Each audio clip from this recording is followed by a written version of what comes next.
Bonsoir à tous. Voilà, on va commencer. On va pas prendre trop de retard.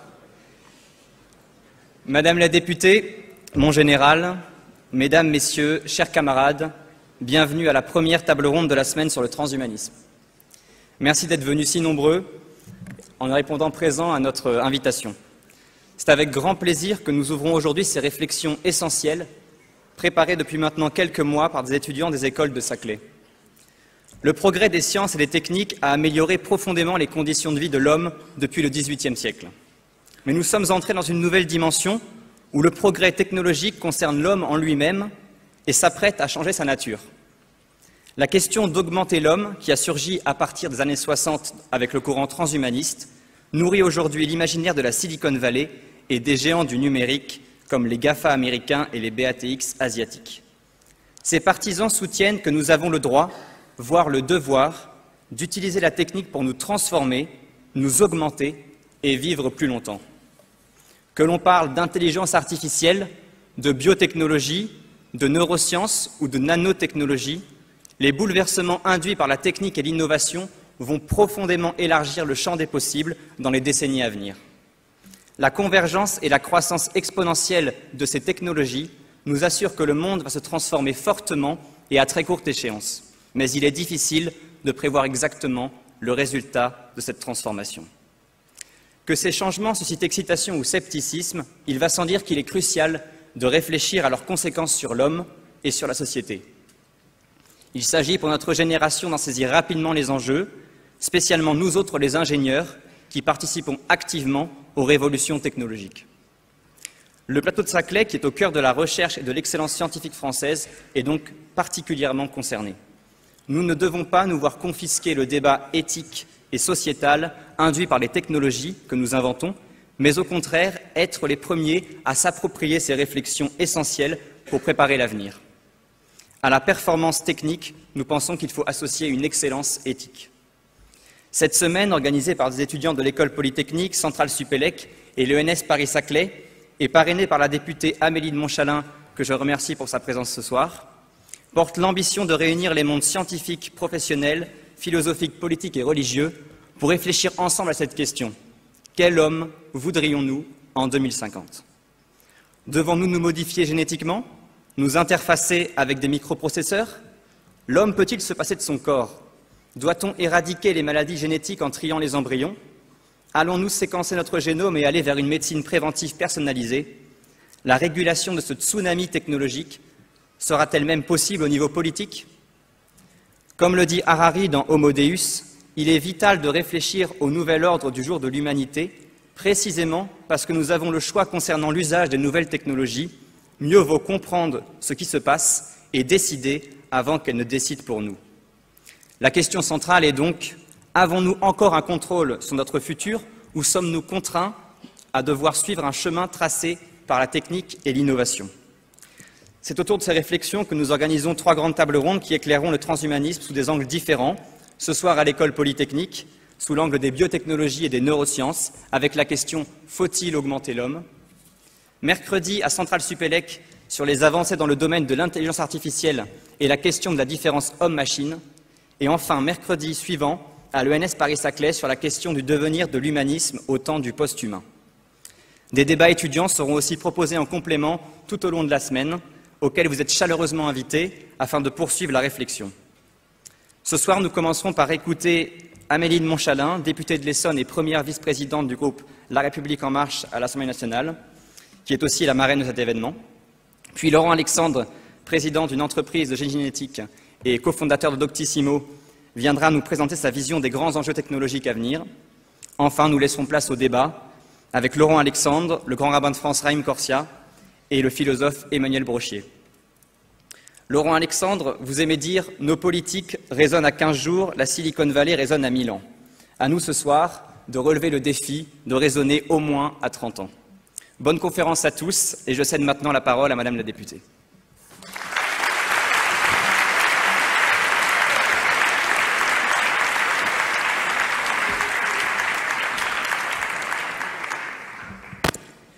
Monsieur le Général, Monsieur le Grand Rabbin, Messieurs les professeurs, chers étudiants, chers chercheurs, chers citoyens, chères citoyennes. Je suis particulièrement heureuse d'ouvrir ce soir les tables rondes de Saclay sur le transhumanisme, non seulement en tant que marraine de cet événement, mais aussi et surtout en tant que simple citoyenne curieuse et engagée. Car c'est, je crois, une chance pour nous tous ici, étudiants, chercheurs et citoyens, d'engager une réflexion de fond et une réflexion de qualité sur l'homme et la technique. Je tiens à féliciter les organisateurs de ces rencontres qui vont prendre la forme de plusieurs tables rondes, comme nous venons de le voir, et ce soir avec ce thème « Quel homme et quelle femme pour 2050 ?» Je me souviens de l'enthousiasme des étudiants venus me présenter leur projet, dont l'idée était de pousser leurs amis ingénieurs à se saisir des débats philosophiques et éthiques sur l'homme et la technique. En un mot, penser l'humain dans un monde où la technique se transforme, le transforme, et nous transforme nous, c'est-à-dire notre société. Je voudrais vraiment vous féliciter, chers étudiants de Polytechnique, de l'ENS Paris-Saclay, de Centrale Supélec, car votre projet s'inscrit parfaitement dans la vocation même de ce plateau de Saclay dont j'ai l'honneur d'être la députée, et donc votre députée, pour vous en particulier, chers polytechniciens et polytechniciennes. Ici, nous cherchons l'excellence, nous cherchons à produire de la connaissance, et nous cherchons à apporter des solutions utiles aux hommes et aux femmes pour résoudre les grands défis de notre époque et de notre civilisation. Car si la technique est partout autour de nous, dans notre vie quotidienne, les objets, notre relation au monde, le progrès technologique ne devient un progrès humain que s'il sert l'homme en vérité et non pas seulement pour servir ses désirs de puissance. Servir l'homme est ce qui permet à une technologie de devenir progrès, et progrès, espérons-le, utile. Car j'ai découvert qu'au-delà des grandes révolutions technologiques et des innovations disruptives, comme on les appelle, et puis aussi derrière une certaine euphorie, il faut nous souvenir que 25% des projets technologiques, je dis bien technologiques, pas de sciences fondamentales, mais bien de projets qui ont vocation à devenir utiles et concrets, 25% seulement, enfin 25% ne vont pas à leur terme, 25% vont à leur terme, et une grande majorité donc des projets génèrent des objets qui ne sont jamais utilisés. On y voit ici une forme de gâchis de temps, d'intelligence, de moyens, et cela nous amène donc à bien avoir une réflexion critique sur l'homme, sur ses besoins et ses attentes réelles, sur l'homme dans le monde et aussi sur l'homme dans sa relation à la nature, sur ses réelles attentes dans un monde qui change, et je crois que c'est l'enjeu ce soir du débat qui va nous réunir. Notre débat, enfin, a effectivement un titre très ambitieux, « L'homme en 2050 ». Je crois que sans attendre 2050, une première question, pas moins ambitieuse, à laquelle les sciences et la philosophie nous invitent à nous risquer, est d'abord la question de savoir qu'est-ce que l'homme, avant de savoir ce qu'il pourrait devenir. L'homme, pour la femme du XXIe siècle que je suis, c'est au fond trois choses, à mes yeux. D'abord, c'est une capacité à créer, à transformer, à produire, à contribuer. Ensuite, c'est une vraie diversité dans les formes de vie et d'expérience. Et enfin, une réelle lucidité, en tout cas qu'il faut chercher, sur les conséquences de notre action. Capacité, diversité, lucidité. Quand on pose cela, on voit que les grandes révolutions technologiques qui veulent augmenter l'homme peuvent fondamentalement nous interroger sur ce que sera l'humanité dans les prochaines décennies. La capacité à produire d'abord. Puisque la révolution technologique est porteuse de productivité et d'efficacité, qu'est-ce que les machines vont nous laisser à produire et à créer? Quels espaces de contribution et d'expression voulons-nous préserver pour nous, les humains? Sur la diversité, la diffusion des nouvelles technologies et l'aide à la décision par les algorithmes entraînent, on le sait, une forme de prévisibilité et d'uniformisation. Là où la société s'est construite en s'enrichissant de nos différences, comment préserver cette diversité quand les modèles mathématiques cherchent justement à faire ressortir les points qu'ils disent aberrants, et en fait qui sont les points de réelle diversité ou de réelle différence, des boucles de décision? Et puis la lucidité, enfin. Quand on apprend que plus d'un quart des espèces vivantes sont menacées, quand on sait qu'on a quand même réussi à créer un continent de plastique au milieu des océans, quand on sait que la traite des humains touche dans notre monde des dizaines de millions d'hommes et de femmes, nous voyons combien nous devons à chaque instant bien connaître et bien nous rappeler que nous sommes avant tout des êtres responsables et qui avons des limites.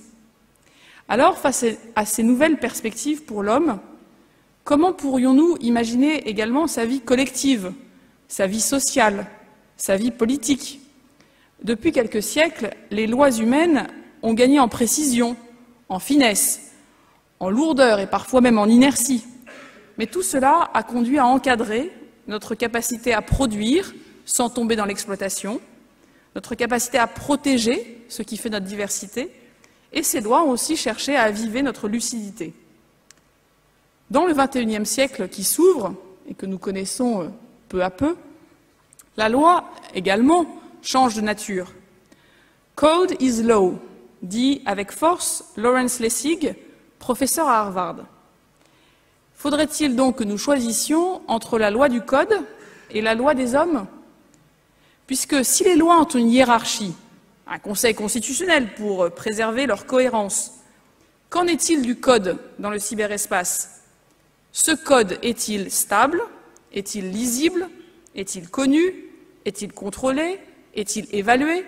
Toutes des caractéristiques que nous, les citoyens, avons depuis des années demandé aux lois.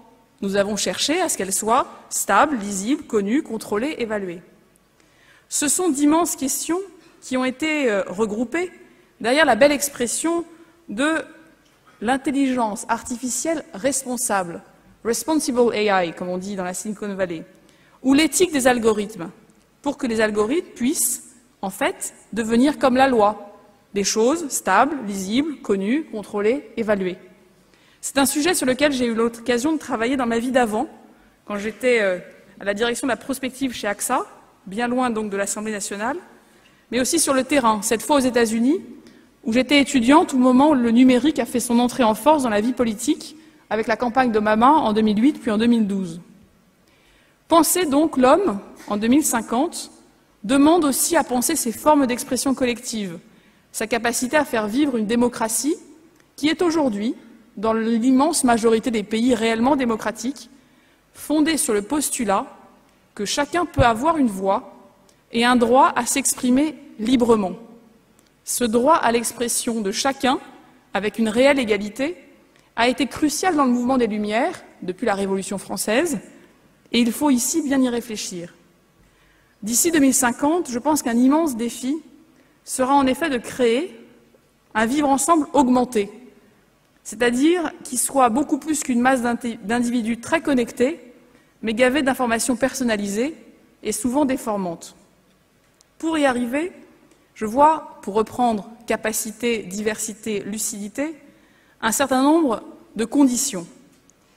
D'abord, il va falloir que nous accompagnions le grand mouvement de destruction créatrice schumpeterien, celui qui fait changer les modes de production, pour que chacun puisse apprendre à apprendre, et ainsi trouver sa place au gré des mutations technologiques. Ensuite, il nous faudra conserver, garantir la diversité des formes de vie sociale et humaine, en reconnaissant la valeur de la différence des façons de penser, des façons d'être, des façons de faire, et de protéger cette diversité. Et puis, il nous faudra, pour notre fameuse lucidité, je crois, promouvoir une vraie éthique de la responsabilité, non seulement dans ce que nous pensons, mais surtout dans ce que nous faisons. Cette éthique qui puisse nous engager collectivement à répondre des conséquences prévisibles de nos actes, comme disait Max Weber. Alors tout ça, c'est très beau. Mais comment on commence? Vous savez que la démocratie, au fond, et aujourd'hui on le vit plus que jamais, est une construction humaine fragile. La révolution numérique qui pourrait la servir en donnant plus d'espace à l'expression de chaque citoyen, c'est le rêve des civic tech, a pour le moment surtout créé des réseaux sociaux qui mobilisent des foules, parfois endoctrinées à la haine de l'autre, et laisse place aux pires dérives sous couvert d'anonymat. L'antisémitisme est un fléau que Twitter, que Facebook réveillent et qu'il nous faut combattre, non sous couvert d'anonymat, mais bien avec la force de nos convictions. C'est, je crois, d'ailleurs, l'un des sujets que Laurent Alexandre évoque dans un livre qui paraîtra dans quelques jours sur l'intelligence artificielle et la démocratie. Face à tout cela, nous pouvons résister, je crois, d'une seule et unique manière. Non pas en imaginant pouvoir débrancher Twitter et Facebook comme le font certains dictateurs à la veille des élections, en se disant qu'on n'a qu'à supprimer l'expression de ceux qui s'y trouvent pour supprimer leurs idées, mais bien en investissant massivement dans l'éducation, dans la formation à l'esprit critique, dans la formation au numérique, pour nous, pour nos enfants et bien sûr pour nos élus. Et je crois que Jean-Michel Blanquer, pour l'instant, s'en occupe pour nos enfants. Il restera pour nous et pour les élus. Ça aussi, il faudra qu'on s'en charge. Notre démocratie et son postulat d'une vie où chacun se respecte du fait d'une égalité profonde entre les citoyens doit également, plus que jamais, protéger les plus fragiles et les plus vulnérables dans nos sociétés. Laurent Alexandre dit parfois que pour coder, il faut avoir un QI de 120. Je ne sais pas si c'est vrai, mais ce qui est sûr, c'est qu'il faut que chacun puisse trouver sa place dans la société de demain. Et je crois que c'est parce que nous saurons préserver notre plus profonde part d'humanité et d'empathie que nous pourrons remettre la technologie à sa juste place, c'est-à-dire de ne pas en faire une nouvelle idole, comme le craignaient déjà certains théologiens protestants comme Jacques Ellul il y a un siècle, ni non plus une ruine de l'âme, comme le redoutait Pascal, mais bien de faire de la technologie une force de progrès au service de l'homme. À cette condition, celui qui croyait au ciel et celui qui n'y croyait pas, comme dit Aragon, pourront ensemble se sentir vivants et créer le monde de demain avec audace et responsabilité. Audace et responsabilité, c'est peut-être là la vocation, peut-être même la mission du plateau de Saclay. Face à ceux qui veulent augmenter l'homme, je préférerais qu'ici, nous augmentions les idées en créant des projets et des solutions pour servir l'humanité en 2050. Je souhaiterais aussi que nous augmentions la responsabilité pour nous interroger, pour nous aider à discerner et ensuite agir et s'engager. Ni optimiste, ni pessimiste, l'important c'est que nous soyons déterminés. C'est Jean Monnet qui disait cela, et je crois que dans cette année très européenne, nous avons le droit de le citer. Je crois qu'il faut que nous soyons d'abord déterminés à être des témoins, peut-être même mieux des spectateurs engagés, disait Raymond Aron. Soyons déterminés à être des engagés. Soyons aussi déterminés à nous souvenir qu'il y a 100 ans, Stefan Zweig écrivait à ses concitoyens, pour les amener à arrêter l'horrible guerre mondiale qui les décimait dans les tranchées, une chose assez simple. Seuls les vivants créent le monde. Seuls les vivants créent le monde. Cela veut dire qu'il nous faut vivre pleinement, en paix, dans la fraternité, et aussi libres que responsables, et ainsi, et peut-être seulement, nous pourrons créer un monde plus humain pour demain. Je vous remercie.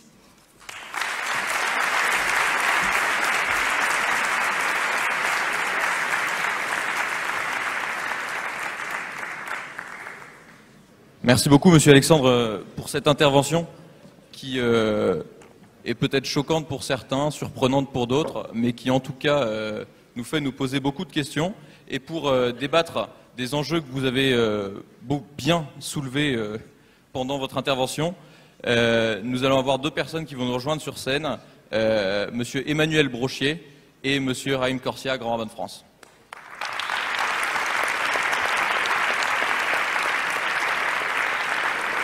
Merci. Donc, Monsieur Emmanuel Brochier est maître de conférence et coordinateur de l'axe de recherche métaphysique, philosophie de la nature et pratique scientifique à l'IPC de Paris, faculté libre de philosophie, et il étudie notamment le transhumanisme depuis 2014 dans le cadre de ses recherches sur les philosophies de la nature. Il est intervenu au premier colloque international qui s'est tenu en juin 2018 à Lille, intitulé « Les transhumanismes et leurs récits en question », et a donné un cours tout public au Collège des Bernardins, le transhumanisme vers un nouveau conflit entre foi et raison, et de nombreuses conférences en France sur le même thème. Il a notamment écrit « La fin de l'évolution humaine dans le grand récit transhumaniste, Penser la nature » avec Ray Kurzweil, Giordano Bruno et Thomas d'Aquin.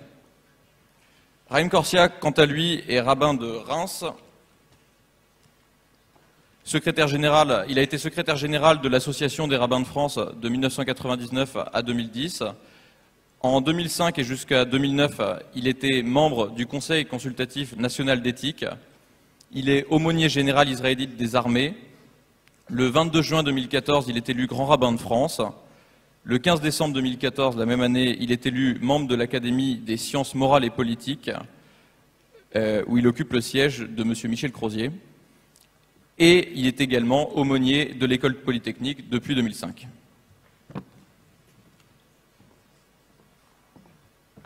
Monsieur le rabbin, j'ai une question pour vous d'abord. Est-ce que nous pouvons et est-ce que nous devons devenir homo deus, comme l'a dit Laurent Alexandre? Sur le principe, c'est fait pour. Ça peut paraître surprenant qu'un rabbin vous dise que c'est fait pour, mais dans le projet de la création du monde tel que les religions, en tout cas le judaïsme, et les religions qui en découlent voient, Dieu crée le monde, s'efface et dit à l'homme « Go ahead, punk, make my day ». Vas-y, fais-le. Et donc, et c'est signifié par quelque chose d'assez profond qui dit l'homme, alors l'humain, je préfère dire l'humain en l'occurrence, parce que c'est l'homme et la femme ensemble, l'humain sont à l'image de Dieu. De ce point de vue-là, c'est qu'on a la responsabilité, la même, que celle de Dieu, c'est-à-dire de créer. Et donc, on ne se prend pas pour Dieu. On a cette responsabilité de créer une humanité, créer du lien, créer tout ce que le docteur Laurent Alexandre nous a expliqué avec son brio et son talent incroyable. Et Dieu nous demande d'être comme lui, c'est-à-dire d'espérer en l'homme. Ce que Laurent a peut-être parfois oublié, parce qu'il a un côté un peu pessimiste, non mais c'est vrai. Je peux te raconter une histoire, ça ne te dérange pas? 2 secondes. Le rabbin sait, le grand rabbin sait que j'ai fait très soft ce soir. Oui, c'est vrai, mais le pessimisme, il est là. Je vais vous raconter une histoire que j'aime beaucoup. Je ne sais pas si vous connaissez, c'est pas grave, laisse tomber mes feuilles, mes notes, mes machins. C'est un petit gamin qui est dans un parc. Il est heureux, il est heureux, il rayonne de bonheur. Alors il y a un monsieur, que ça soit à côté de lui, il dit « Mon petit, alors t'es content toi ?» Il dit « Oui monsieur, vous savez, j'ai été à l'école du rabbin ce matin, et il m'a raconté que c'est formidable, Dieu a fait des grands miracles pour les Hébreux, il les a sortis d'Égypte, il a ouvert la mer Rouge, il a fait un truc extraordinaire, et puis les Égyptiens après sont rentrés dans la mer Rouge pour les pourchasser, la mer les a recouverts, formidable, comment Dieu fait des grands miracles. » Monsieur dit « Écoute mon petit, tu m'as l'air intelligent. Tu vas quand même pas croire à ces balivernes. Enfin, tu sais bien que c'est débile, ce truc-là. C'était une petite flaque, bah, d'accord, un petit lac vaguement un peu, pas très profond. Et donc, il y avait 20 cm d'eau, pas plus. Et puis, les Hébreux, ils sont passés par là, presque à pied sec. Et voilà, c'est tout. Alors, le petit est défait. Il est défait, très triste. Alors, le monsieur lui dit, mais enfin, mon petit, c'est pas ça qui doit te mettre par terre. C'est pas grave. On voit le monde tel qu'il est, pas tel qu'on le rêve. Et puis brusquement, le petit redevient encore plus heureux, plus lumineux que ce qu'il était auparavant. Alors le monsieur lui dit, mais qu'est-ce qui t'arrive? Et le petit lui dit, oui monsieur, je me dis quand même, quel miracle Dieu a fait. Dans 20 cm d'eau, toute l'armée égyptienne s'est noyée. Et finalement, je veux pas commenter ce que le docteur Alexandre a dit, parce qu'il le dit avec son talent et son savoir est incroyable, mais il y a un gap entre la façon de voir les choses, quand on les présente objectivement, et la fin. Et la fin, elle était formidable. Oui, il y a un devoir des sachants, ceux qui savent, de s'occuper de ceux qui ne savent pas. Et c'est ça, Dieu. Dieu qui s'occupe des plus faibles, comme, c'est le verset de la Bible, comme un père ou une mère prend son enfant le plus faible. Toi, tu le présentes comme étant une obligation. Si on ne le fait pas, si, je prends ton exemple, vous, dans la salle, vous ne prenez pas les gilets jaunes, reprends ton exemple, eh bien, ça sera une catastrophe sociale. Moi, je pense qu'il faut le faire non pas simplement par bonté d'âme ou par charité humaine, mais il faut le faire parce que c'est nécessaire à l'avancée collective de la société. Et je vais donner 2 exemples, et après on pourra poser d'autres questions et débattre. Le premier, c'est que dans cette assemblée, dont tu as eu la bonté de rappeler la haute formation et la haute qualification, je pense que si on a, vous et moi, une grosse fuite sur notre lavabo, nos WC ou notre douche, malgré les 12 ans de spécialiste de médecine, tu as dit, malgré les 4 ans à l'école, malgré toutes les formations qu'on fait, il vaudra mieux avoir un apprenti plombier qui saura réparer la fuite plutôt que notre savoir, dont tu nous as fait l'offrande, mais qui ne sert à rien pour déboucher les toilettes ou pour réparer la canalisation.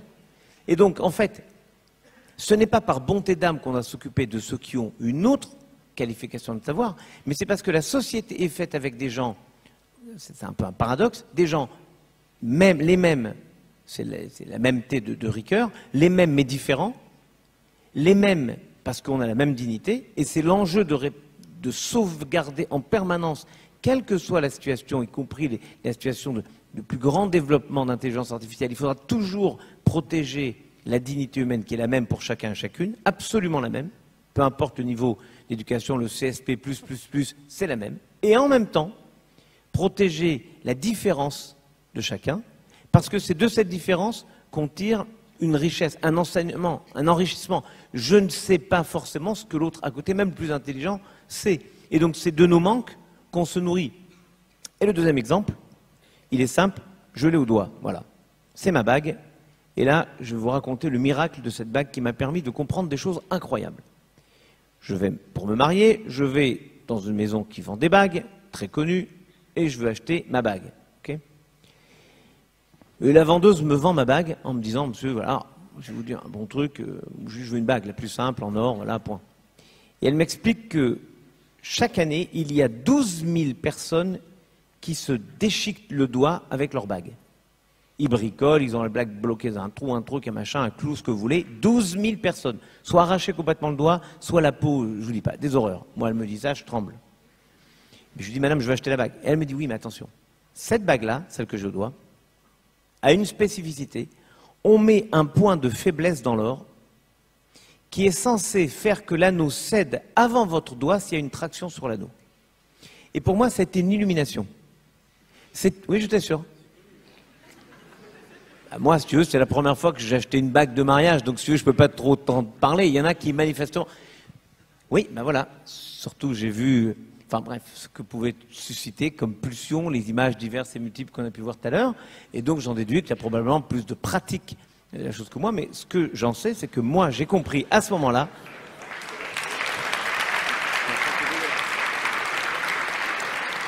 Pardon, ça c'est méchant. J'en déduis donc, voilà ce que je vous propose comme réflexion, c'est que la force de ma bague, c'est sa faiblesse. Et que si on était tous ultra forts, on serait tous faibles. Ce n'est que l'intégration de la faiblesse des uns et des autres dans un système qui serait une sorte d'équipe. Et la société, c'est une équipe. On ne peut exclure personne. Et l'exemple absolu, c'est Deschamps. Et pour les plus anciens, comme moi, c'est... En 98, l'entraîneur, c'était... Bravo, il y en a une seule qui sait, Aimé Jacquet. Qu'est-ce qu'on fait de commun, Aimé Jacquet et Deschamps, en 2018? Ils ont considéré que pour avoir la meilleure équipe possible, il ne fallait pas prendre les meilleurs individus, il fallait prendre des gens parfois un peu moins bons que des joueurs qui faisaient les beaux jours de Bayern, de Real de Madrid, d'autres clubs, un peu moins bons, mais qui étaient capables de jouer ensemble, qui voulaient jouer ensemble. Et ça, c'est une piste de réflexion pour aller dans ton sens, mais pas par bonté d'âme, par intérêt. Or, quand tu fais les choses par intérêt, tu les fais avec beaucoup plus de conscience et de force. Parce que la bonté d'âme, à un moment, tu dis, ça suffit. Et on pourrait le justifier. Rétif de la Bretonne. Quand Rétif de la Bretonne dit, il n'a pas tendu les gilets jaunes, il a dit, le travail produit des inégalités justes. Ce principe, il n'est pas un principe idéalisé. Il est une constatation, et maintenant il faut lutter pour donner les mêmes armes, les mêmes chances à chacun et à chacune. Et maintenant, c'est une responsabilité, de la même façon, si on prend un exemple biblique, que Dieu dit à Noé, tu vas sauver l'humanité, tu vas sauver toute la biodiversité. Noé aurait pu dire, moi ce qui compte, c'est que je me sauve moi. Non, il a une responsabilité, lui, à agir aussi pour les autres. Et cette responsabilité, celle que tu as décrite à la fin de ton intervention, c'était remarquable. C'est une obligation, c'est un impératif, un devoir. Alors, merci beaucoup, monsieur le rabbin. Justement, monsieur Brochet, vous qui êtes philosophe, d'un point de vue philosophique, est-ce que le transhumanisme, vous l'analysez simplement comme un mouvement qui veut mettre de l'or là où la bague est fragile, ou c'est un peu plus que simplement augmenter l'homme quand on voit qu'il lui manque quelque chose? Le transhumanisme est quelque chose de très complexe en réalité, parce que c'est à la fois un mouvement culturel, sans doute un culte de la performance, qui obéit à plusieurs principes en tant que mouvement culturel. L'idée d'abord que tout ce qui est technologiquement possible sera réalisé tôt ou tard. Ensuite, qu'il appartient aux savants, aux techniciens de réguler en accélérant certaines technologies considérées comme bénéfiques et en ralentissant, mais pas en arrêtant, en ralentissant celles qui nous semblent nocives. Et puis, troisième principe, toujours dans cette culture transhumaniste, je crois, c'est la volonté d'être proactif, c'est-à-dire d'anticiper avant que les technologies soient mises en place. Je crois que c'est l'essentiel de cette culture transhumaniste. Et à côté, on peut dire que le transhumanisme est aussi un ensemble de philosophies. Ce n'est pas tout à fait la même chose. Un ensemble de philosophies, le premier qui définit le transhumanisme comme philosophie en tant que tel, c'est Max More en 1990, et il définit le transhumanisme comme un ensemble de philosophies de la vie qui recherche la poursuite de toute vie intelligente par-delà sa forme actuelle et ses limitations au moyen de la science et des technologies, dans le respect de certains principes et de certaines valeurs. Donc le transhumanisme, c'est, en tant que philosophie, l'idée, pas simplement de modifier le corps, mais d'avoir une maîtrise sur l'évolution biologique. De prendre en main, en quelque sorte, l'évolution des hominidés. Avec cette idée, je crois que l'homme pourrait avoir son corps transfiguré. Il ne faut pas oublier que le mot transhumanisme a été choisi au départ par Huxley, qui a emprunté le mot anglais pour traduire un mot qui, chez Dante, transhumanar, signifie transhumaniser, signifie l'arrivée d'Adam au paradis qui voit son corps transhumanisé. Autrement dit, il y a quelque chose de la transformation du corps au-delà de ses conditions présentes. Et le transhumanisme, et donc c'est là que je veux en venir en tant que philosophie, profondément une croyance quasi religieuse, me semble-t-il, où ce n'est plus un Dieu transcendant qui viendrait transformer, transhumaniser le corps, mais la science et la technique.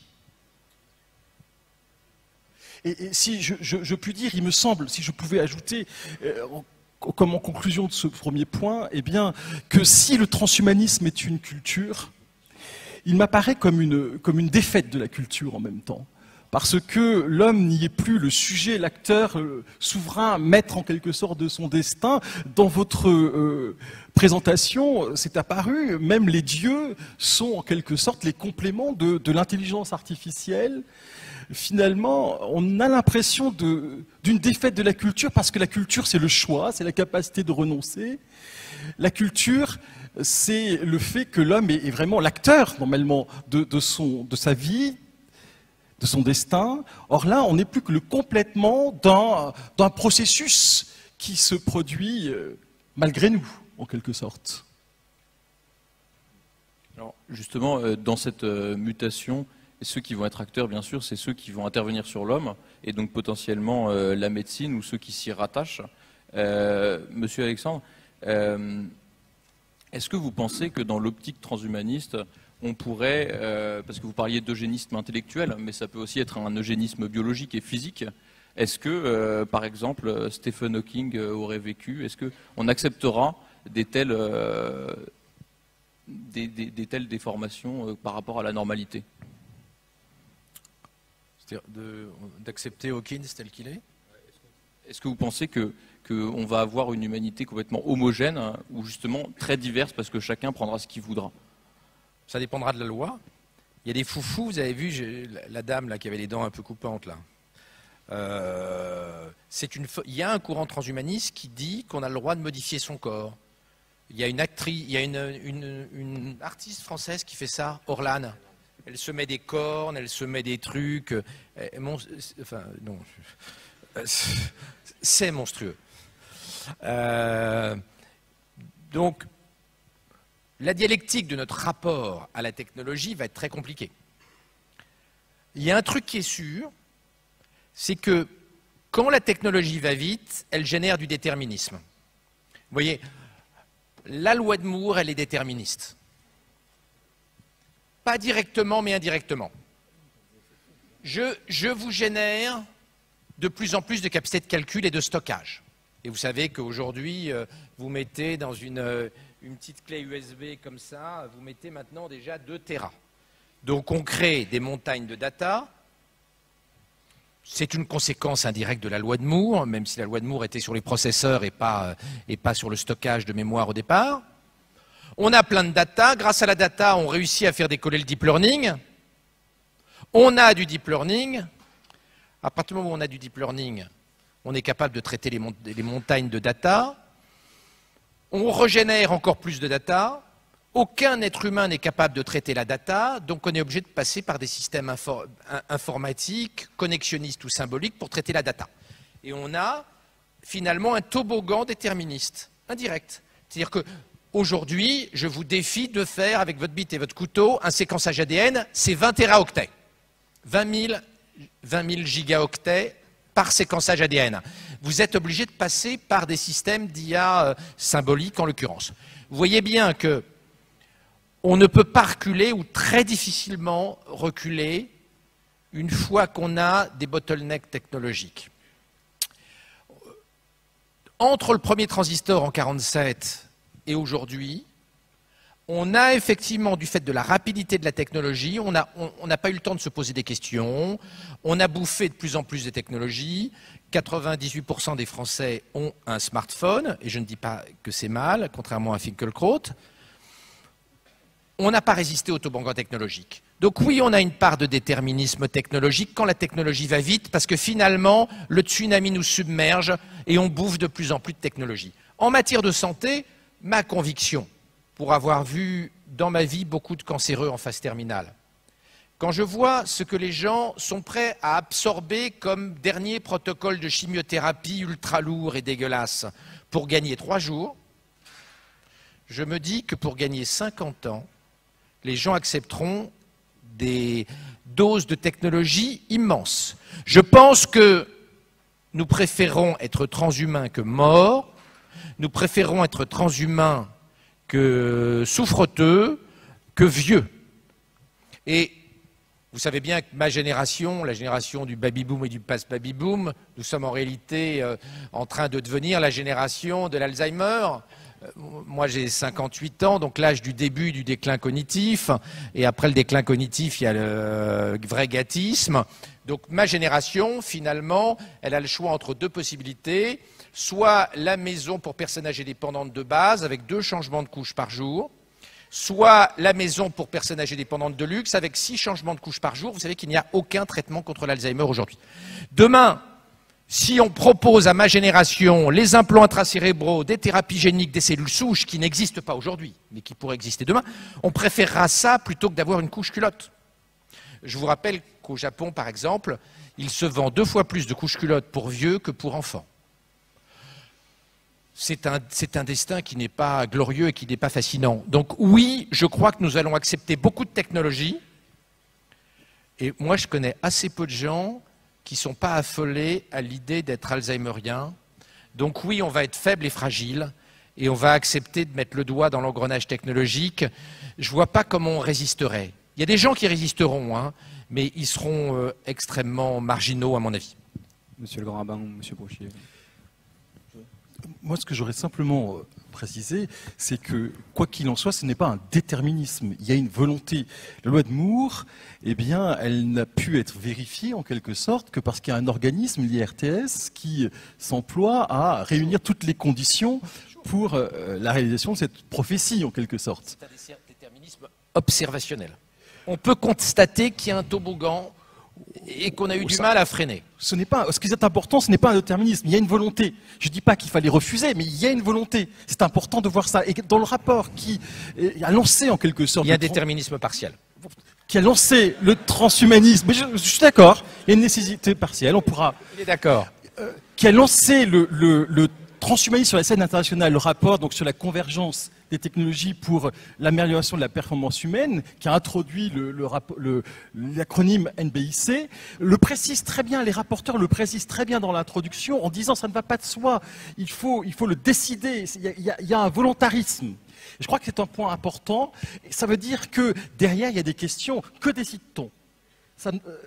Quel choix? Comment orientons-nous? Mais si on se dit simplement que tout va de soi en quelque sorte, qu'il y a un toboggan effectivement qu'on n'a plus qu'à suivre, dont on n'a plus qu'à suivre les lignes, eh bien on risque d'oublier nos capacités de choix. Juste un mot, tout à l'heure on a parlé d'Huxley, hein. Celui qui a inventé le mot transhumaniste en 57, c'est pas l'auteur du Meilleur des mondes, c'est son frère. C'est le frère d'Aldous Huxley. Aldous Huxley a décrit la première vision d'horreur d'une société eugéniste transhumaniste, et son frère, qui lui était pro-eugéniste et pro-transhumaniste, a cherché un mot pour oublier le mot eugéniste, qui sentait trop bon le Troisième Reich, et il a cherché un mot, parce que c'était un homme de gauche, il voulait que les ouvriers soient les égaux des patrons par la technologie, il a cherché un mot qui signifiait dans sa tête à lui eugéniste de gauche. Et transhumaniste est né comme ça, dans la volonté de développer des technologies qui allaient permettre de réduire les inégalités intellectuelles grâce au NBIC qu'on n'appelait pas encore comme ça en 57. Alors maintenant qu'on est sur la pente technologique, le toboggan, Monsieur le rabbin, vous voulez réagir sur le fait que ce toboggan technologique soit inéluctable et que... Inéluctable ou pas? J'ai dit qu'on a du mal à pas descendre le toboggan, okay. On peut le constater. À part Finkielkraut, qui n'a pas de smartphone. Mais Finkielkraut en a acheté un la semaine dernière. Quelle marque? C'est un iPhone. Ah. Ok. Moi, j'ai la chance d'avoir des enfants encore petits. Enfin, je ne joue plus, mais maintenant j'ai une petite fille. Et le toboggan, je sais comment ça marche. Moi aussi, j'ai des enfants petits. Hein. Alors voilà, regarde, le toboggan, comment ça fonctionne? Tout le monde pense que ça descend, pas du tout. Ça descend, ça peut remonter. Alors, voilà. Est-ce que justement il faut descendre pour remonter? Est-ce qu'il faut connaître le pire? Je pense. Et je vais bonjour pour reculer sur la loi de Moore. Hein. Non, c'est pas là-dessus dont je parle. Non, c'est en ça que c'est fort. Ton argumentation, elle est juste. Mais je me rends compte que l'humanité, parce qu'elle a conscience à la fois de ses faiblesses et que cette faiblesse est une richesse. Et qu'on ne peut pas être dans un monde, comme vous le disiez tout à l'heure, que d'hyper-performance. Ce qui est finalement un rêve, mais un rêve impossible, parce qu'il y aura toujours les faibles de quelqu'un. On est toujours les faibles de quelqu'un. Je ne veux pas faire de critique en telle ou telle école, mais il y a des écoles où on entre dans une école, par exemple, et tout le monde vous dit « Oh, je suis dans cette école », et celui à qui on dit « C'est formidable, c'est dans cette école », lui, son rage, c'est qu'il était admissible dans celle au-dessus, et il n'a pas pu rentrer. Donc on est toujours le faible de quelqu'un et le fort de quelqu'un d'autre. Mais ce que je veux te démontrer, c'est que justement sur ton domaine de prédilection, qui est la médecine, non, on a repris le toboggan en remontant. Par exemple, lorsqu'on a prôné quelque chose qui est maintenant dans tous les esprits et qui n'était pas au début, tu l'as très bien décrit, c'est qu'on a arrêté d'être obsédé par l'acharnement thérapeutique. Et qu'on a considéré qu'il y avait un moment où il fallait donner du care à quelqu'un, non pas que dans le cure, c'est-à-dire ne pas que dans le traitement, mais que s'occuper humainement, comment tu as dit tout à l'heure, prendre la main du patient, c'était une forme de traitement. Et la grandeur, par exemple, d'un centre, comme je vois le padré qui est devant moi, le centre Jeanne Garnier, par exemple, où non seulement on s'occupe des patients, mais on s'occupe des familles des patients, c'est une façon de dire, on ne va pas hyper médicaliser la fin de vie, on va vous rendre à votre humanité, c'est-à-dire qu'on a repris le toboggan en remontant et en considérant que, oui, il y avait une finitude humaine, mais que cette finitude, on ne devait pas ni céder à l'obsession de la souffrance, une forme doloriste, voilà, je souffre, donc je suis, non. Ou j'expie, je souffre, donc j'expie, donc je suis, non. Mais je n'ai pas à souffrir, mais je dois être pris en charge, accompagné, je ne dois pas être isolé. Et on ne va pas considérer que la médecine, sa réussite sera de me faire mourir mais guéri. Non. À un moment, elle se met en retrait. Elle a cette intelligence, la médecine. Et les médecins l'ont. Même si, pour être honnête, et j'ose le dire devant Madame la députée, par exemple, nous n'avons pas encore de professeurs de soins palliatifs. Il y en a 4 et ils sont que temporaires. Il n'y a pas des professeurs de médecine en soins palliatifs, ce qui est une minoration de la discipline. Donc il y a encore du chemin à faire. Mais voilà un exemple essentiel. On a considéré que notre hypertechnicité était finalement faillible face aux besoins simplement d'humanité. 2 autres exemples si tu veux. Vous ne savez même pas ce que c'est une VHS. Vous ne savez plus ce que c'est une VHS, mais non. Arrêtez vos histoires. Vous êtes trop jeune. Bon, le padré et moi, oui, mais pas... Il vous prend pour des neuneux. Non, non.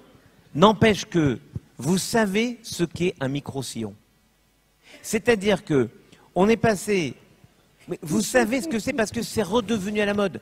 Comme si l'hypertechnicité disait, oui, c'est mieux, c'est plus pratique, on a dématérialisé le support de disque, mais finalement, on perdait quelque chose et il faut revenir. Et vous savez comment je connais ça?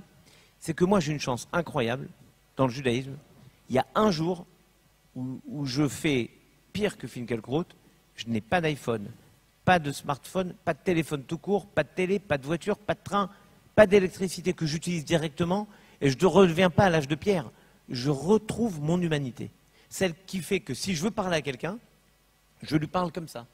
Je ne fais pas Skype, je ne prends pas mon téléphone, je lui parle d'homme à homme, si j'ose dire. Quand je veux aller quelque part, je retrouve mon humanité qui m'emmène là où mes pieds me mènent. Je ne prends pas de taxi, pas de bus, pas de métro, pas de voiture. Alors vous allez me dire, mais c'est inadmissible. La modernité fait que vous perdez en capacité. Non. Je retrouve le sens d'être capable de me passer de quelque chose. Et je vais vous faire un exemple. Prenez, je ne sais pas moi, la 5e personne de la 4e rangée. 1, 2, 3, 4, 1, 2, 3, 4, 5. Tu peux me donner, jeune homme? Attends, je compte bien. Toi. Toi là, en gris, ne fais pas semblant de regarder ton copain, c'est toi. Il est en train de se cacher. Est-ce que tu es capable de me donner le numéro de téléphone de 5 personnes proches, par cœur, comme ça? Ben non. Voilà. Avant, quand on n'avait pas les smartphones, on connaissait tous les numéros de téléphone qu'on faisait de manière évidente. Donc tu vois que l'hypertechnicité, ce que tu appelais le toboggan, nous donne plus de pouvoir, mais comme ce pouvoir nous tient, en réalité on a moins de pouvoir. Et je pense qu'il faut avoir en permanence la capacité à se passer de cela pour ne jamais perdre de vue notre humanité réelle, avec ses failles, avec ses faiblesses. Alors, là vous proposez... Non, bien sûr, mais je suis quand même impressionné que le grand rabbin de France respecte aussi scrupuleusement le Shabbat. Ouais. Justement, vous proposez une approche assez sentimentale quand vous parlez des soins palliatifs, etc., religieuse presque, de cette révolution transhumaniste. Est-ce que du côté de l'éthique et donc de ce qui passe dans nos sociétés pour un peu plus objectif, on a aussi peut-être un salut à chercher dans le CCNE? Est-ce qu'il est encore crédible face à Google, Facebook, Amazon, Apple, etc. ou plus du tout pour vous, Monsieur Brochet? J'aime beaucoup la remarque de Nick Bostrom, qui est de constater que nous ne savons pas ce qu'est l'éthique. Il remarque qu'il a fait les calculs par rapport aux philosophes de profession, justement, et il note 26% sont pour l'éthique déontologique, 23% pour l'éthique conséquentialiste, 18% pour l'éthique des vertus. Il dit, mais on n'est pas capable, en fait, de savoir ce qu'est l'éthique, ce qu'est un bon choix. Et selon lui, eh bien, il n'y aurait qu'une super intelligence qui en serait capable. Alors, en tout cas, je ne sais pas. Ce que je sais, c'est qu'il y a avant, ou en même temps que le développement des nouvelles technologies, il y a des questions à se poser pour savoir ce qu'est l'éthique, comment discerner pour savoir quelles sont les bonnes décisions. En tout cas, pour le coup, là, on n'a pas le choix. On n'a pas le choix. Il va falloir inventer l'éthique. Voilà. Et ce qui est très troublant, c'est de voir à quel point on scotomise le fait qu'on change d'éthique comme on change de chemise. Alors vous allez me dire que c'est parce que je suis chirurgien urologue que je pense à ça, mais il est incroyable de penser que en Amérique du Nord, il y a 50 ans, on a lobotomisé des gamins parce qu'ils se masturbaient trop. Avec l'accord du curé, du médecin, des éducateurs et des parents qui trouvaient que c'était péché de se masturber. Lobotomiser, c'est-à-dire couper le cerveau en deux en coupant le corps calleux. Ce qui effectivement diminue beaucoup la libido.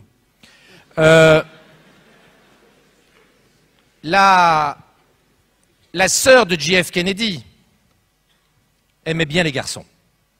Et quand elle était jeune, ses parents ont cru que le fait qu'elle ait des aventures sexuelles avec des garçons, notamment quand elle allait au bal, puisse nuire à la campagne présidentielle de JF Kennedy. Qu'est-ce qu'ils lui ont fait pour qu'elle arrête de baiser? Ils lui ont coupé le corps calleux, donc ils lui ont fait aussi une lobotomie.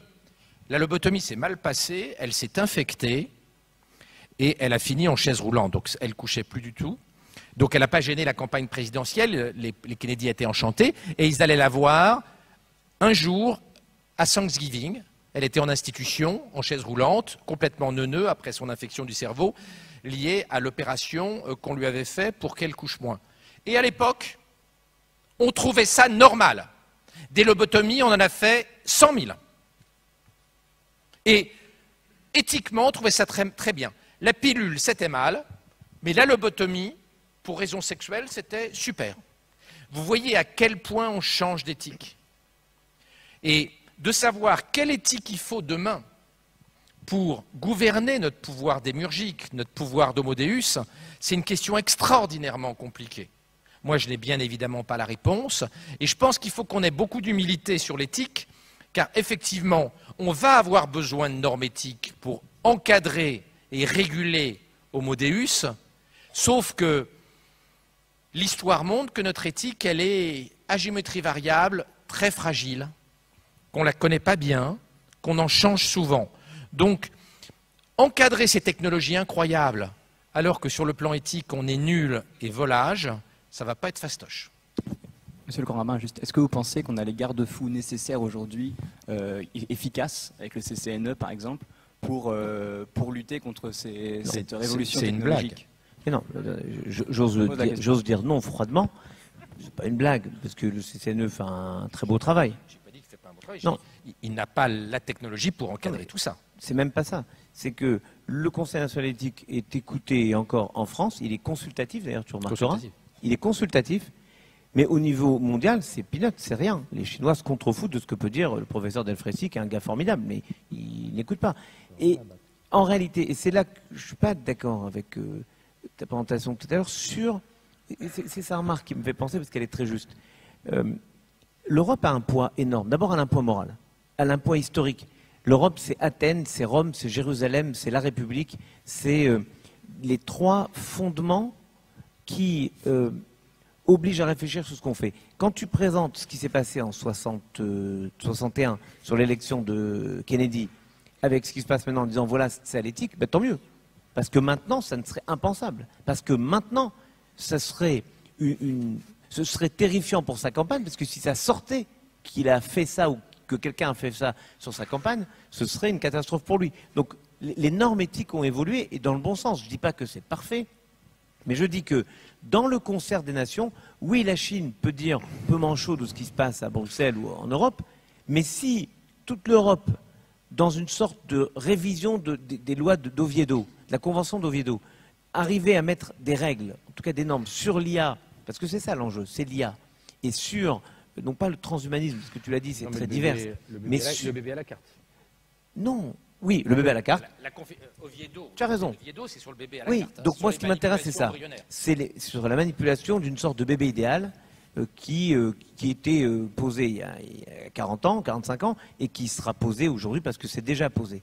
Et donc, mon sentiment, c'est qu'on peut imposer quelque chose, et je te dirais de la même façon, d'ailleurs, que sur le toboggan qui remonte, que quand tu dis un peu rapidement notre armée, c'est peanuts, c'est pas juste. D'abord parce que j'étais aumônier des armées, que je connais nos forces, et que nos forces, elles sont aussi complémentaires des forces américaines. Parce qu'au Mali, ce que nous on a su faire au Mali, aucun Américain n'aurait pu le faire. Pardon. Oui. Mais c'est un plus petit canard que la Chine, hein, le Mali. Je suis d'accord. Non, c'est pas ça. C'est que ce qu'on a fait dans le monde, nos forces font dans le monde.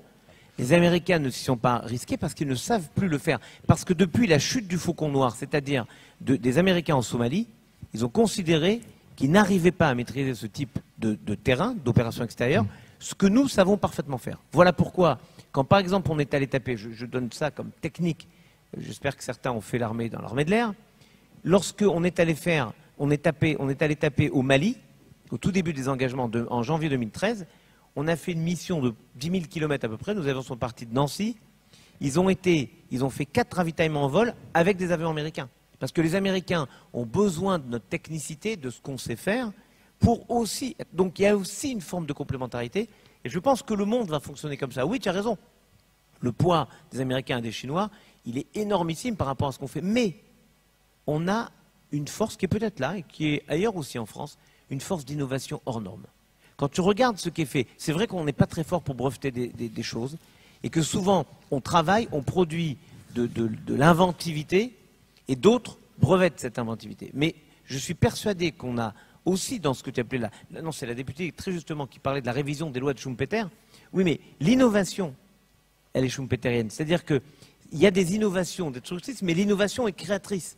Et donc notre force en Europe, et en particulier en France, c'est d'être capable d'avoir une sorte de connexion permanente avec la profondeur du temps et d'avoir la capacité à aussi imaginer, rêver quelque chose d'autre. Ce qu'il faut, c'est qu'on soit plus proche des entreprises, plus proche de la réalisation concrète de ce qu'on invente. Parce qu'on invente beaucoup. Et tu le sais, tu l'as écrit dans ton livre. On invente beaucoup. Oui, mais on n'a pas créé de grandes entreprises depuis 1960 en Europe. Et alors, c'est bien. Les GAFA ne sont pas européens, les BATX chinois non plus. Et dans le domaine des nanobiotechnologies, on a quelques toutes petites pépites. On a des startups extraordinaires. Oui, des startups extraordinaires, mais pas des géants internationaux. Et pour rester sur le plan éthique et sur le rôle de l'Europe et de la France, notamment dans l'éthique et dans la façon dont on envisage la société de demain, est-ce qu'on peut, et c'est à vous que j'adresse cette question, Monsieur Brochet, établir une sorte de parallèle entre ce qu'on a fait avec l'environnement, où on voyait la technique qui nuisait à l'environnement? Est-ce que ce phénomène, ce que Hans Jonas appelait l'heuristique de la peur, on peut aussi l'observer quand la technique agit sur l'homme? Et est-ce que c'est une prise de conscience collective à très forte dose qui peut nous permettre d'envisager une nouvelle éthique? Je trouve que ce qui est intéressant, c'est de regarder les différents rapports européens en réaction au rapport donc, de 2002 sur la convergence technologique. En 2004, il y a un premier rapport qui s'inquiète justement de cette éthique transhumaniste, parce que le transhumanisme c'est aussi une éthique, de cette éthique transhumaniste, et qui dit non, ce qu'on veut augmenter, c'est précisément la connaissance, et puis c'est améliorer l'environnement. Et donc on renonce en quelque sorte à ce qui se fait aux États-Unis, ce qui explique peut-être aussi en partie pourquoi aux États-Unis on est allé plus vite qu'en Europe. Et en 2006, c'est un autre rapport de la Commission européenne qui s'interroge pour savoir s'il faut faire un débat public en Europe. Et en 2009, je vais vite, avec Human Enhancement, eh bien, là on se dit on a pris du retard, il faut lancer les opérations. Donc ce que je veux dire, c'est qu'on avait un principe un petit peu humaniste qui était de dire attention, nous ce qu'on veut développer, c'est principalement des questions éthiques. Quelque chose, on a une vision humaniste en quelque sorte de la technologie, et finalement, eh bien, je crois qu'on s'est rangé à la course après les États-Unis et la Chine. Monsieur Alexandre. Ça dépend quand même de ce qu'on en fait, parce que tout le principe, il y a quelque chose. On peut dire ça n'existe pas, mais c'est débile. Il a raison, Laurent a absolument raison. Quelqu'un qui serait malade, on lui propose un traitement, il dirait non, mais jamais d'avis, on n'est pas fou. Mais la différence, c'est que, qu'est-ce qu'on en fait? Est-ce qu'on est asservi à ce traitement ou on garde notre libre arbitre? C'est ça la différence. La question, c'est pas le traitement. La question, c'est de savoir si cette technique sert à modifier notre corps. Mais alors, si on modifie... Indépendamment de tout traitement ou thérapie. C'est la question, finalement. Enfin, quelqu'un qui marche mal, on lui fait une prothèse de la hanche. On ne dit pas non, aujourd'hui. C'est pas transhumaniste. C'est pas transhumaniste. C'est médical. On est dans la réparation. Voilà. On est dans la réparation. Donc, la limite, c'est pas de créer un surhomme, c'est de revenir à l'étiage de l'humanité. Avec une finitude. Mais tu sais très bien, c'est l'éternel problème. On est en 2030. notre rétine centrale, elle voit à peu près 1 million de pixels à la louche. Tu es aveugle. Il y a des prothèses. Est-ce qu'on va interdire aux gens qui sont aveugles et qui se font mettre une prothèse oculaire de faire mettre des prothèses rétiniennes à 2 millions, 3 millions, 4 millions ou 5 millions de pixels? On voit bien que si on leur met une prothèse à 1 million de pixels, on va leur donner la vue d'un homme normal, c'est de la médecine, mais s'ils prennent la prothèse à 3 millions de pixels, les aveugles vont être des aveugles augmentés, des aveugles transhumains. Est-ce qu'on imagine une loi disant les aveugles qui se font poser une prothèse rétinienne vont en prison s'ils dépassent 1 million de pixels de vision centrale de la rétine? Bien sûr que non. On voit sur cet exemple caricatural qu'il y a un continuum entre la réparation et l'augmentation, et vous allez voir qu'on va avoir de plus en plus de mal à mettre une limite entre l'augmentation et la réparation. Oui, mais là, tu n'as pas de rupture. Disons que c'est la même chose, tu n'as pas de rupture. Moi, je te parle d'une rupture. Tu pourrais mettre la vision infrarouge dans ta prothèse. Alors, Batman. Mais je l'ai déjà. Alors justement, vous avez prononcé le mot, une loi. Justement, Madame la députée, la régulation, c'est quand même au cœur de vos problématiques. Est-ce que face à Batman, comme le disait le grand rabbin, est-ce que vous avez une question à poser à nos intervenants ou une remarque? Alors, merci beaucoup. Moi, j'ai une remarque parce que il faut qu'on crée de la régulation tout en permettant l'innovation. Parce qu'il y a quand même dans ces innovations des choses qui sont des progrès. Et donc, oui, il faut qu'on se crée une éthique, mais il faut qu'on réfléchisse bien aux règles qu'on se fixe. Parce que si on arrête des bonnes innovations parce qu'on veut en arrêter ou en encadrer certaines qui nous semblent dangereuses, on n'aura pas fait de progrès. Et donc je pense que toute la difficulté, et c'est une réflexion qui avait eu lieu au niveau européen, c'est d'avoir une régulation principielle et pas normative. J'essaie d'expliquer aux nombreuses personnes qui sont derrière. C'est-à-dire, il faut qu'on compte sur la responsabilité individuelle à comprendre des principes d'action, plutôt que de fixer des normes qui soient écrites et qui, au moment où elles seront écrites, seront déjà dépassées. Je vais prendre un exemple qui va vous sembler décalé. Mais nous sommes avec le ministre du Logement en train de réduire le code de la construction de 30%. Chaque fois qu'il y a 3 pages, on en déchire une. Comment on fait ça? On dit, en fait, dans le code de la construction, ce qu'on veut, c'est avoir des résultats plutôt que de décrire les moyens. On veut que les bâtiments ils soient moins consommateurs d'énergie, on veut qu'ils soient solides, on veut qu'ils soient adaptés à des personnes en chaise roulante, mais on n'a pas besoin d'écrire s'il faut du placo de 8, de 10 ou de 12, s'il faut mettre de la fibre de verre avec tant de pourcentage de tel élément, etc. Ce qui est aujourd'hui le cas. Donc je pense que sur les questions qui nous animent, la difficulté pour nous, législateurs, ça va être d'accepter d'écrire des normes principielles et pas des normes qui détaillent les moyens. Parce que GDPR, comme le disait Laurent Alexandre, moi j'ai beaucoup travaillé sur le sujet avant d'être député, mais je continue. Là où ça a été difficile, c'est que ça devait être principiel et c'est devenu détaillé. Et donc, il faut qu'on réfléchisse, et c'est une réflexion philosophique, sur exactement ce qu'on se disait avant. Qu'est-ce qu'est de la continuité? Qu'est-ce qu'est de la réparation? Qu'est-ce qu'est de l'augmentation? À quel moment on dénature l'homme? À quel moment on le sert? Et c'est là qui est, à mon avis, une difficulté, parce qu'on n'a jamais produit la loi de manière principielle, en tout cas pas en France, parce qu'on ne croit pas à la jurisprudence, on croit à la norme écrite, solide, votée. Alors, juste, parce que le grand rabbin a une blague à faire, je crois. Non. Donc justement, attends, je ne vais pas la faire. Ce que j'ai dit à Laurent, je lui ai dit, elle est marrante, ça s'appelle le Talmud, ce dont elle parle, c'est vrai. Mais je vais peut-être me convertir, du coup, pour m'aider dans mon travail. Non, mais parce que c'est exactement ça. Vous avez des principes. Non, mais on établit des principes. Et si je peux me permettre, le législateur a toujours ce défaut d'avoir des lois trop longues maintenant, alors qu'avant il y avait une loi avec 3 lignes, 4 lignes, 2 articles, 3 articles. Et ensuite il y avait des décrets d'application qui précisaient les choses. Mais on doit aller au principe. Et vous avez absolument raison. Et Laurent le disait avec vraiment force et justesse. On ne peut pas se priver de tout sous prétexte qu'il y a des choses qui posent question. Et le principe même, de mon point de vue, le principe de l'éthique, c'est quoi? Oui, c'est ralentir un peu le système. C'est vrai. Chaque fois que vous induisez dans un système de l'éthique, vous le ralentissez. Mais comme vous instillez dans le système de la confiance, alors à moyen terme et surtout à long terme, vous récoltez beaucoup plus d'efficacité. Donc, il faut de l'éthique, mais il ne faut pas se priver. On ne peut pas opposer éthique et religion d'un côté et technologie de l'autre.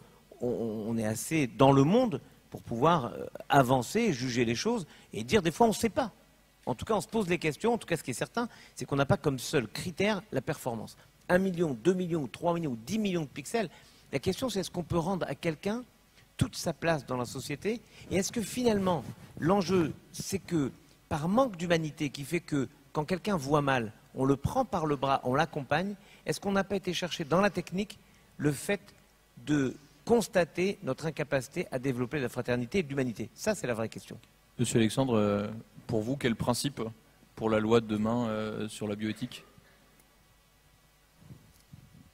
C'est sans doute la question la plus difficile à laquelle on a à répondre. Je vous ai dit à quel point notre vision éthique, elle bouge. Et puis, on a vite fait de faire des conneries quand on parle de régulation. En ce moment, il y a quelques inconscients qui ne connaissent pas le deep learning, qui sont en train de vouloir que les systèmes de deep learning soient auditables et explicables. Alors, pour tous ceux dans la salle qui ont déjà fait du deep learning, vous savez très bien que d'aller expliquer dans le détail le comportement des 800 millions de neurones virtuels, bientôt 10 000 milliards, chez Facebook, ils envisagent de faire des CNN à 10 000 milliards de neurones virtuels. Si vous êtes capable d'expliquer le comportement final, compte tenu de la backpropagation de votre réseau de neurones, eh ben, bonjour les dégâts. Vous pouvez avoir une explicabilité très partielle, mais il est aussi impossible d'auditer un système de deep learning que de savoir ce qui s'est passé dans les 85 milliards de neurones du cancérologue quand il a choisi la chimiothérapie. Et les législateurs, au niveau européen, sont en train d'exiger l'auditabilité, explicabilité des systèmes de deep learning. C'est complètement con, sauf que à Bruxelles, l'expertise technologique est vraiment faible et qu'il y a plus d'éthiciens que de technologues et qu'il y a un déséquilibre entre ceux qui comprennent la technologie et ceux qui veulent la réguler. Donc, sur la techno, il faut faire gaffe. Moi, je ne suis pas un transhumaniste fou qui veut s'asseoir sur l'éthique, ne serait-ce que parce que je suis docteur. Mais il faut qu'on fasse gaffe à ne pas être les spécialistes mondiaux de l'éthique pendant que les pays du bord du Pacifique soient les spécialistes technologiques. Nous en prenons le chemin. Pour reprendre l'expression d'un de mes amis, Nicolas Bouzou, faisons attention à ne pas devenir le café de Flore des technologies NBIC. Merci beaucoup.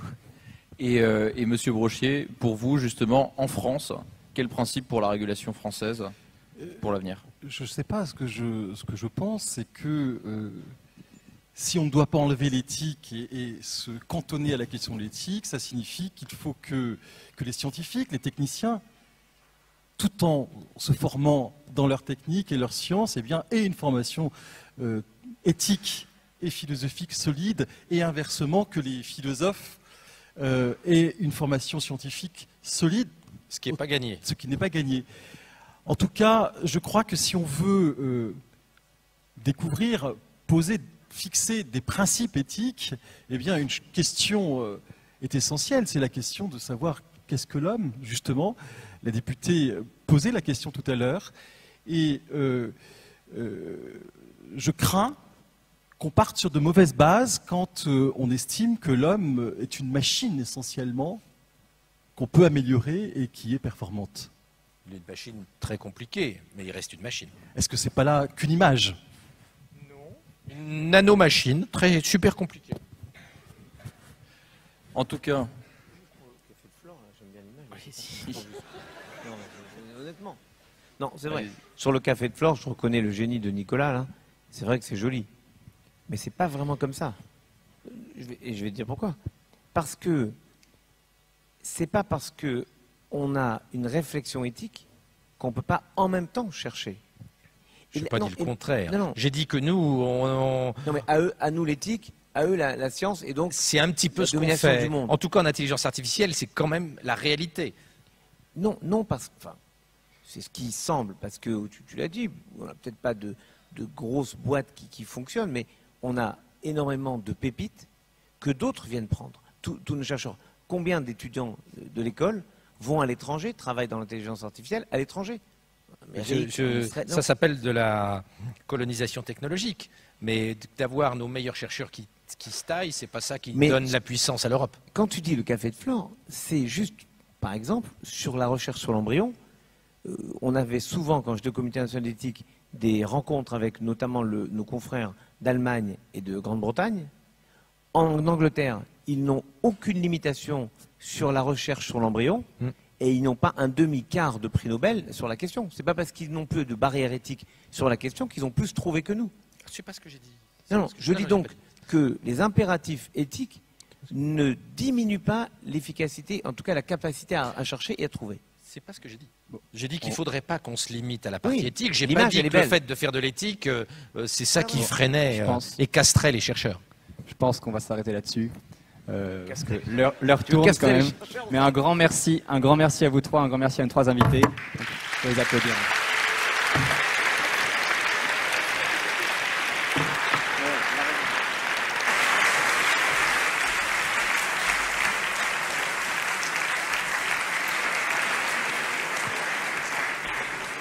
Et merci beaucoup à l'éclairage politique de Madame la députée, bien sûr.